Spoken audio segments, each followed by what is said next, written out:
Hey, je reviens. Donc cette fois, je m'excuse par avance parce que je pense que la qualité déjà là, avec le retour que j'ai sur l'écran est pas extraordinaire. Mais en fait, c'est pour quelque chose qui nécessite pas une qualité vidéo incroyable. Vu que voilà, je me suis dit que c'était encore une fois l'occasion en fait. Parce que c'est quelque chose que j'ai un peu galéré en fait, enfin j'ai galéré plutôt à trouver la méthode et la technique adéquate. Donc je me suis dit que c'était peut-être une bonne chose de partager comment je fais pour tracer donc sur le métal. Donc déjà je vais peut-être un peu éclaircir ce que je veux dire par là, c'est-à-dire que au préalable avant la découpe généralement quand tu as besoin de faire tes formes ou voilà que tu dois faire aussi, même je pense que ça marcherait pour graver le métal. Donc ce qu'il faut faire, c'est justement avoir les dimensions et les bases. Donc là, en fait, moi j'ai essayé plusieurs techniques. Donc je vais évidemment te conseiller celle que je préconise entre guillemets parce que je trouve que c'est la plus efficace. Mais je vais quand même mentionner les autres. Donc tout d'abord, il y a le bon vieux scotch. Donc soit du scotch normal comme ça, et en fait tu mets sur le papier une forme. Donc tu traces la forme que tu veux et tu la dessines. Et ensuite tu utilises le scotch pour pouvoir la placer directement sur la plaque de métal qui sera prête à découper.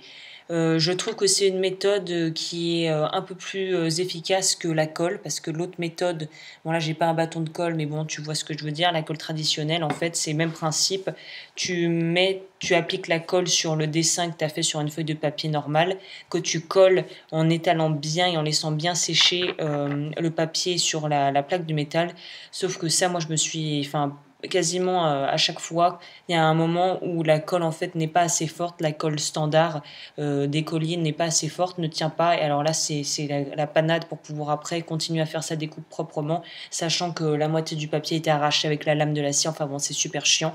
Donc si je devais recommander dans les choses qui sont assez accessibles et à tester, ça serait de tester le scotch d'abord si tu as des petits travaux pas trop énormes, ou sinon après il faut juste prendre des bandes de scotch plus importantes tout simplement.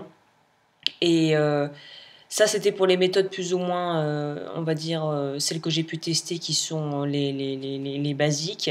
Et avec le temps, j'en suis venue à la conclusion que la meilleure façon de pouvoir marquer le métal pour faire un espèce de pré-traçage, c'est de prendre tout simplement le marqueur permanent. Donc moi, j'utilise ça et je recommande vraiment parce que pour avoir testé pas mal de trucs en dessin et en bijouterie, c'est le mieux.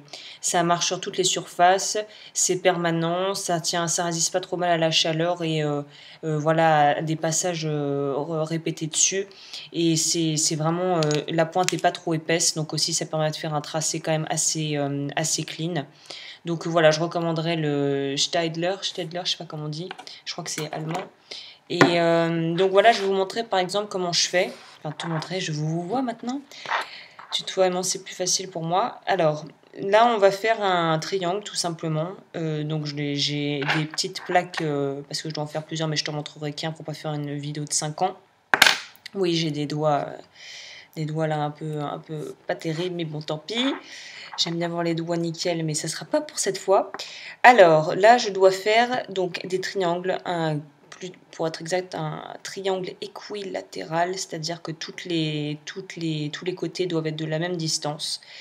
Donc là, ce que je vais faire, c'est que donc, je vais tracer ce dont j'ai besoin. Donc là, je vais prendre mes marques, ça.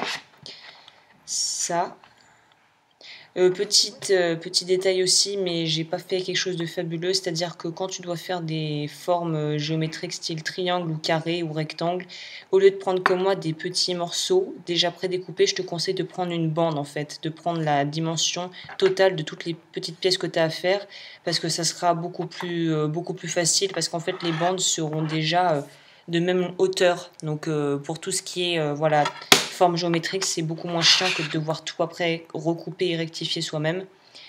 Donc là, voilà, moi j'ai pris mes mesures. Hop.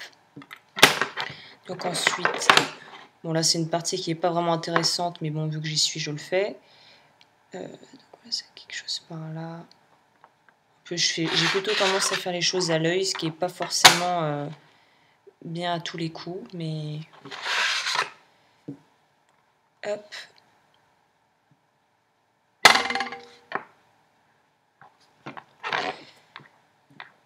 Donc ensuite ça.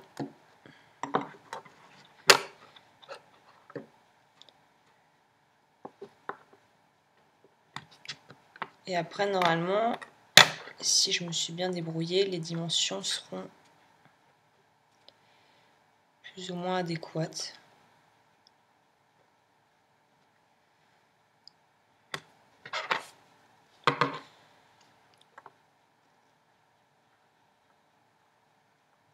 Sachant que, comme je le dis, je l'avais dit précédemment, je crois, pour justement comment... Dans une des vidéos, je me souviens plus comment je l'avais appelé, mais il y aura toujours de la perte. Donc c'est pour ça, toujours le but, garder en tête comment avoir le moins de pertes possible. Donc là, quand j'ai tracé ça, je te montre. Donc là, voilà, déjà, on a quelque chose qui est assez bien dessiné, bien fini. Et là, ce que je vais faire, c'est là la petite technique que j'ai trouvée qui a été la plus efficace. Donc ça s'appelle une pointe à tracer. Ça arrive sous plusieurs formes. Celle-là est quand même assez grande, mais voilà, c'est un peu plus grand qu'un stylo, quoi. Avec une pointe en titane, il me semble, ou en acier, un acier trempé, enfin quelque chose d'extrêmement dur au final. Et c'est idéal parce qu'en fait, ça va faire office de stylo, clairement. Sauf que ça sera un stylo déjà indélébile et il faut être précis parce que tu pourras rattraper évidemment en polissant. Mais là, pour gagner du temps, il faut être super précis et super efficace dès le départ. En fait, ce que je vais faire, c'est que ça va agir comme, en gros, vu que ça va quand même marquer légèrement le métal, ça va permettre de pouvoir garder quand même les traits après qui résistent en fait, parce que généralement quand tu tripotes, tu es en train de scier et tout, avec les doigts tu peux effacer. Avec ça, avec la pointe à tracer, ça restera et tu pourras donc avoir tes démarcations. Donc en fait, les prémices, c'est de faire d'abord tes traits qui sont donc rattrapables et effaçables avec un petit peu de dissolvant. Si tu t'es planté, tu peux recommencer. Et une fois que tu es sûr de ton coup, là, tu peux attaquer avec la pointe à tracer pour pouvoir vraiment faire le rendu final. Parce qu'en plus, l'avantage aussi d'utiliser la pointe à tracer, donc tu vas voir, faut pas besoin d'y aller comme un bourrin, il suffit d'utiliser ça vraiment comme un stylo, en étant assez précis, en appuyant quand même légèrement. Et ce que ça va faire, c'est que ça va aussi aider pour la découpe, en ce sens où comme tu as déjà un petit peu fait une entaille, entre guillemets, dans le métal, ça va permettre de je sais pas comment on dit, de pouvoir permettre à la scie de passer en ayant déjà une espèce de conduit de canal qui a déjà été entre guillemets gravé. Et je pense que ça marchera aussi donc pour tout ce qui est gravure, si tu devais faire des gravures ou des dessins. Là, je pense qu'on va pas voir grand chose, mais voilà, ça a permis de laisser une vraie marque qui est visible. Et même si le stylo s'en va, la marque restera. Donc tu pourras continuer à scier s'il s'avère que ça s'efface en cours de route et avoir quelque chose de très propre aussi au niveau de la... Ça va beaucoup aider pour le sciage en fait. Donc voilà, je vais pas montrer les autres parce que ça serait un peu redondant, mais c'était une petite technique que je trouvais très bien. Donc commencer avec le stylo, le marqueur, et quitte après à ce que si tu effaces et que tu es plus sûr de ton coup, il suffira de repasser un coup justement dans l'interstice qui a été faite par la marque, qui a été faite par la pointe à tracer, et tu pourras continuer ce que tu as commencé sans souci. Donc c'est vraiment une super alternative que je recommande parce que c'est la plus efficace d'après ce que j'ai pu essayer. Donc voilà, pour résumer, tu as soit scotch, colle, donc qui impliquerait, ou scotch double face aussi, qui est un peu mieux que le scotch traditionnel puisque ça a une adhésion, enfin ça adhère mieux quand même sur le métal. Mais vraiment au final, moi le basique ça serait stylo indélébile, marqueur au préalable et ensuite pointe à tracer et après voilà, c'est bon. Donc il y a sûrement d'autres techniques que je n'ai pas mentionnées parce que je les ai pas essayées en fait. Donc voilà, je vais rester que sur ce que moi j'ai pu tester. Et écoute, je crois que c'est tout pour cette fois. Je voulais pas faire un truc trop long. J'espère que c'est pas trop long. Non, ça va. Bon, bah, c'est déjà presque un peu trop long aussi. Mais bref, voilà, je voulais juste donner cette petite anecdote, cette petite astuce, parce que ça m'a pas mal aidé. Donc j'espère que ça t'aidera aussi, et je te dis à la prochaine.